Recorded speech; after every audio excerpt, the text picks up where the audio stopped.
Okay, if you are going to buy an audio interface, here's a couple things to keep in mind.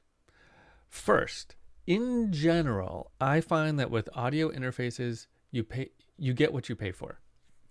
In other words, the more expensive ones are generally worth it, and the cheap ones are generally fine, but they're not as good as the expensive ones. So here's what you should look for. First, make sure that it has what you need to connect to your computer. It has USB-C, it has USB, whatever ports your computer have. This is probably more of an issue for us Mac people because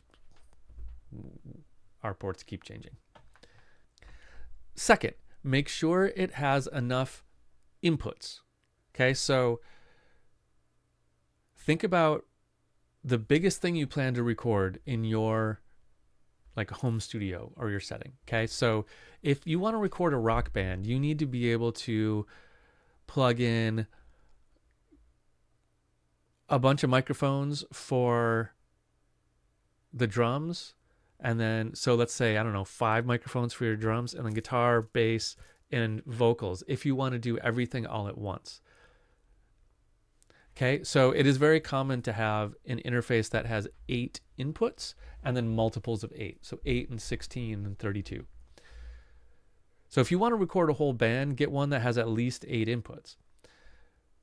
But if you want to record a bunch of vocal tracks, you really only need 1 input. Okay, so when we talk about number of inputs, we're thinking about how many things we want to record at the same time. Okay, so if I want to lay down a vocal track, a violin track, and a guitar track, but it's all me, I really only need 1 input because I'm only going to do one of those at a time. I can layer as much stuff as I want, but the number of inputs means how many things we're going to record at the same time. If you go into a big studio, they're going to have 64 or 128 inputs available. But here, what I use, I have 2 inputs available. This unit, this is the one that I have here. This is the back of it. I have 2 lines input. That's all I need for what I'm doing here. So I can record a mic and a guitar at the same time. It's great. Or 2 microphones at the same time. Okay, so think about how many inputs you need. Think about how many outputs you need. In most cases, you only need 2 outputs. You need a left and a right for your 2 speakers. Maybe you need a headphone output also. This has 4 outputs. I've got 2 line outs and 2 monitor outs. So my speakers are connected to monitor outs. If I look at the front of this, I also have a headphone out right here. There's another input that is guitar specific here, or it's just really an instrument input. Any instrument would do.